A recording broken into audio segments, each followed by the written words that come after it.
Hello guys, welcome back to another tutorial. We are going to be doing a high impact blonde today, and I'm going to be giving lots of my foiling tips and tricks along the way too. So if that is something that interests you, then just keep on watching. As you see, we're starting with the before, and you see in the lower right hand of the screen that was the after, just as a little sneak peek, if you will.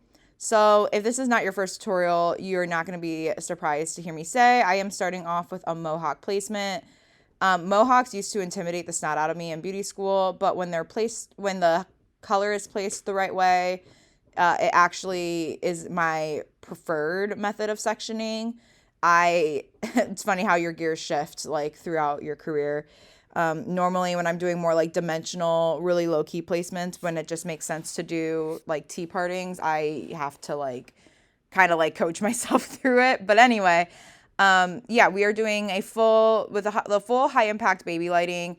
I prefer a Mohawk so that the priority of like the placement is up top. I can really lay the canvas out for everything else. That's why I like to start with the Mohawk. One, I've done it before where I've started on the sides and then I like do the Mohawk after, and like you definitely can. I see people do that all the time. I personally have my foils. My foils get in the way when I do that, and nothing irks me more than when I'm trying to foil and other foils are in my way. My biggest tip for quote unquote faster foiling is to find ways where you can just move seamlessly. And I look to it as like if you're having to like foil around foils, like that's not going to help you.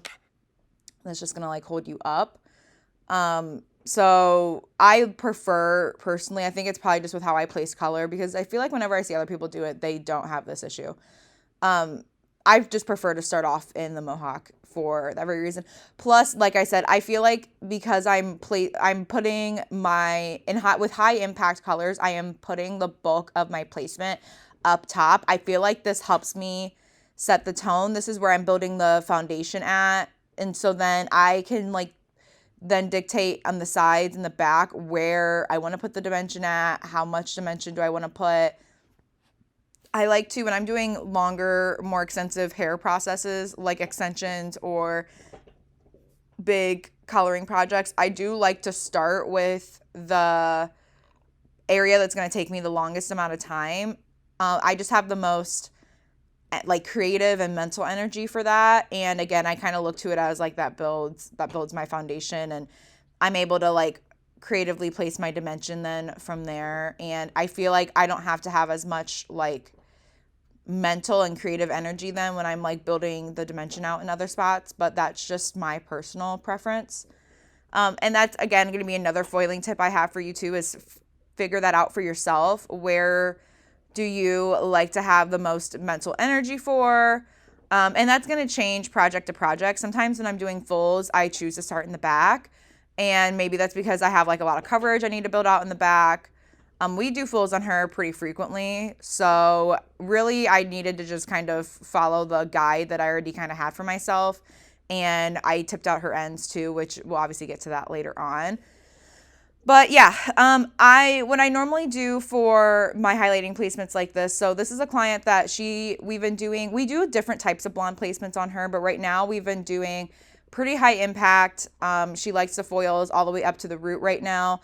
The only thing that I do a little differently for my high impact foils up to the root is I do like to have a little bit of dimension through this topmost area so that when it does start to grow out, it is a little seamless. I don't want there to be like a very noticeable line.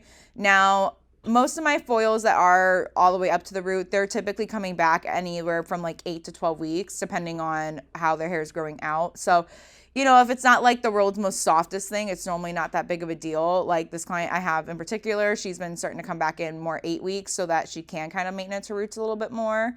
But we've done more low key, more low maintenance colors on her, and she then is able to like stretch it out a little bit more. So another tip I have with that is I have been kind of trying to shift my gears, and really I only really do like teasy lighting, heavy shadow rooting, those types of things on people like truly want to go like 3+ months without getting their hair done.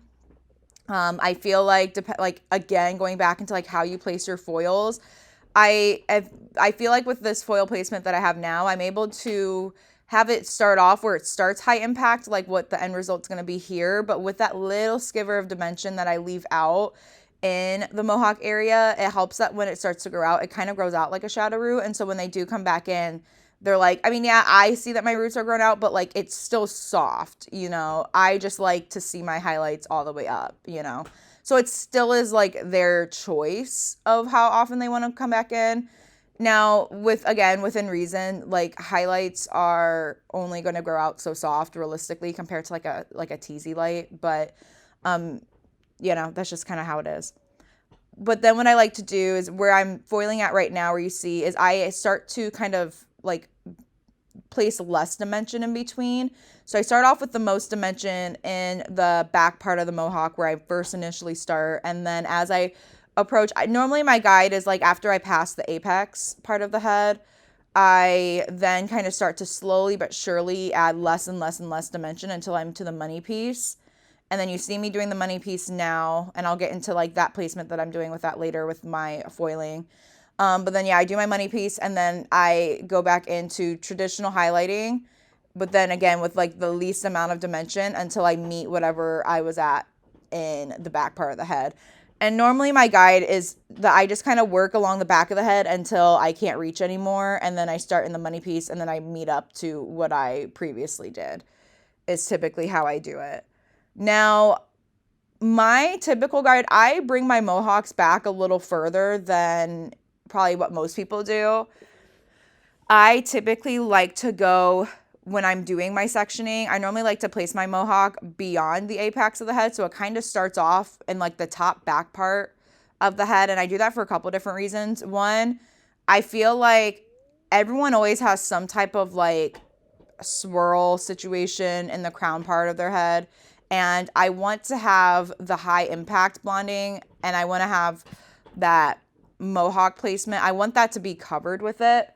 Plus then when I place it and I kind of covered the entire crown area up past the apex, then those first few foils that I did act as like a veil over the back. And so I found that like no matter what way their hair kind of like flows and, you know, turns and whatever, that there's no like gaps or surprise dark spots or anything of the sort. And then what makes it better is then, again, like I was saying, you did the most of the work at the beginning. And so then when you are working on the back, it's mainly like past the apex and like through the nape. So then you're not having to foil as much in the back too. So it normally doesn't take as long then either, which is really helpful. But that's just my personal preference. But like I said, that's where I start off with like the most dimension then in that spot too, typically.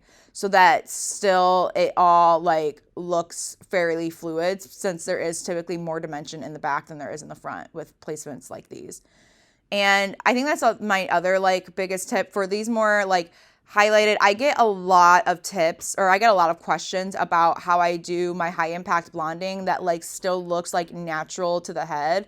And I think the thing that I would probably say is to highlight and to treat the highlight and highlight along like the curvature of the head for one, and then treat the highlights kind of like the sun-kissed balayage type of thing too, where like, you know, when we're teasy lighting, we put the bulk of our foiling, you know, in the top and the hairline, the areas where the sun would hit the most. I also suggest treat your highlights in that same realm too.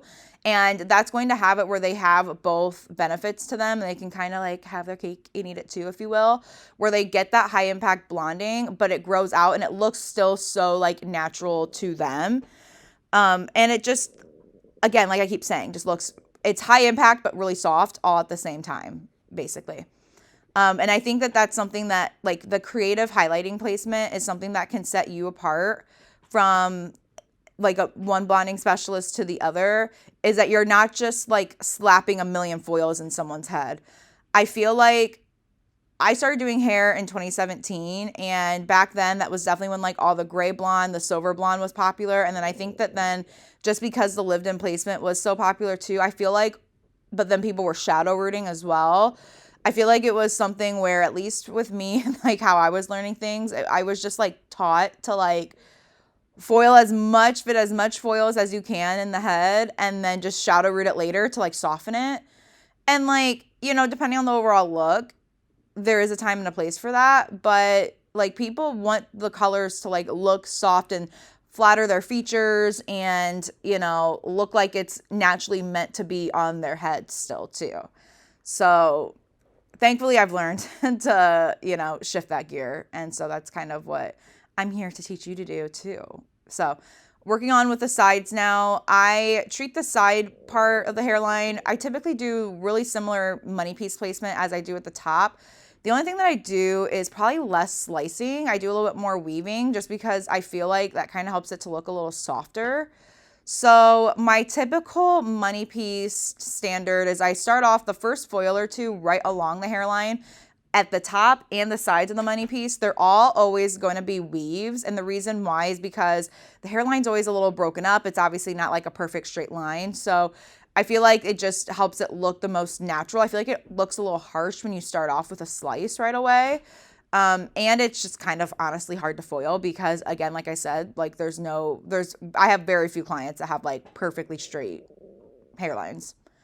And then after I do like a weave or two, just depending on what I feel like the hair needs, then I'll go in and I'll do a few slices and I'll do those back to back. And then after I do probably like 3 or 4 slices, then that's where I will slowly start to transition back into really, really, really subtle weaves, like more slice than weave for sure, and more hair in the foil than left out. And then I leave more out per weave as I kind of like approach my way until I get past like the top part where the hair starts to bend. And then that's typically where I'm meeting up with whatever I left off with in the back part of the crown. That's like my typical guide, especially for the top part of the money piece. So like the face frame area. And then when I'm doing the sides, I do a similar-ish pattern, but I do feel like slicing along the sides of the head looks a little harsh when they pull their hair back. So I normally just try to do, maybe I'll do like 1 to 2 slices if I feel like their hair and placement can take it, but I'm normally doing more back-to-back weaves along the sides. Same thing with the back. Even if I'm doing like hairline foils in the back, I actually don't do any slices at all because I just, again, same thing, just feel like it looks a little harsh. And I'm not afraid to place my foils really close together back to back. So I'd rather do a lot of weaves than a lot of slices personally. I just feel like, especially since I don't shadow root, if I did shadow root a lot, then maybe that'd be different. But since I try to not shadow root for high impact placements like this, if they want to see blonde all the way up, I prefer to just more so do weaves and to not shadow root. So do with that what you will. And now you see me working into the interior part of the head. So once when I feel like, I basically just do like a bricklay pattern along like the sides until I'm working through like the interior. And I do some horizontal and I do some diagonal sections just based off of how their head shape and how their growth pattern is looking. And I basically bricklay that until I'm fully in the interior. And then once I'm fully in the interior, I'm typically more times than not just doing horizontal sectioning then. And then I am now working in the back part of the head. I'm doing a few foils that are like diagonal like this just because with how I placed the Mohawk and with how I foiled the other side, there was just a few left out. But now I am doing full horizontal sectioning and I basically just like foil backwards. So I lift a little bit of hair up, I foil, and then I lift that foil up right away. And then I leave a little bit of leave out. And I basically do that until I feel like I do that in like the top part of the back, but then it gets to a point where I feel like I like need to, I don't know, it kind of like gets in my way to foil backwards. So then I start to do some nape foils and I will meet up with whatever I left off with. So I treat the back really similar to how I do the Mohawk essentially, with like starting with a few at the top. And then I do that until I feel like it's kind of starting to like get in my way, like the foils are. And then I lift everything up. And then I do some nape foils and meet up with whatever I left off with. So as you can see, I'm leaving my most amount of dimension out with what I have clipped up. And then with her in particular, we just did a partial on her last time because we were just kind of like squeezing her in before a trip. So she had a little bit of extra dark than I would have liked to in the back and a little bit of yellow too. So I did tip out her ends after I was done foiling everything. I don't always have to tip out the ends of clients. Sometimes I just do a wet balayage if I'm not toning them. Sometimes I do, which is like what I did today. Sometimes I don't have to do anything at all, just depending on what we're doing. If they just need like a quick tone or, you know, whatever. When I'm tipping out, I do like to typically get all my foils in and then see what needs tipped out after that and then do that. However, the thing that you run into with tipping out foils last is typically, since the hair is processing, you're typically taking larger sections and the hair is processing further away from the scalp, which is where like a lot of the heat's incubated in. So what I like to do, my little tip, is I tuck that foil in and I clip it in close to the scalp, like what you just saw me do, and that kind of helps to you're using the natural heat from the head to like warm up the foil, if you will, without having to like use artificial heat like from like a lamp or a blow dryer or whatever. And that's definitely a lot more helpful. I feel like that's like the way that the foil is processed the quickest, but yeah, it doesn't like over process like if you're using like a hooded dryer or a heated lamp or anything like that.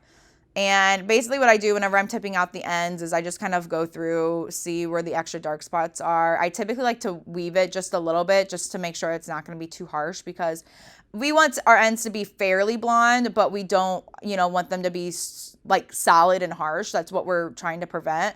So even if that means I sometimes will still, even though I weave, I'll still sometimes tip out like that leave out as well. And maybe I'll just like place that lightener in a higher or lower spot than I previously did, just to add some variation and, all that good stuff. And I really just base it off of like the overall end result and what I feel like the hair kind of needs.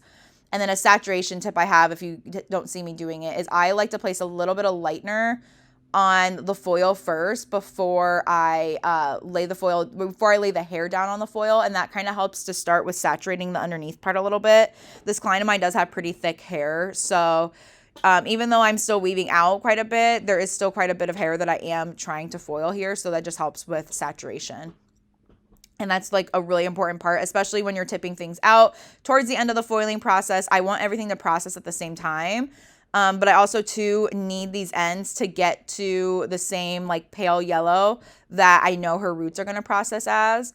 And then what I also did too was I tipped out her ends dry. You guys see me do a lot of wet balayage here, but I don't do wet balayage for everybody. She was pretty yellow, and because her hair is thicker and her strands are just a smidge bit coarser, I knew that if I did wet balayage, it was going to have to sit for a while, and I would probably have to use a pretty high developer. I try not to use anything higher than 20 volume when I'm doing wet balayage. Plus, I like to use a wet balayage on like already fairly pale yellow hair, and her hair was just a little bit more yellow than the pale yellow that I wanted it to be. And we were going for an overall like very pale, like an icy pale kind of blonde. So I really need to make sure that I got a good amount of lift in, and this was gonna be able to process longer.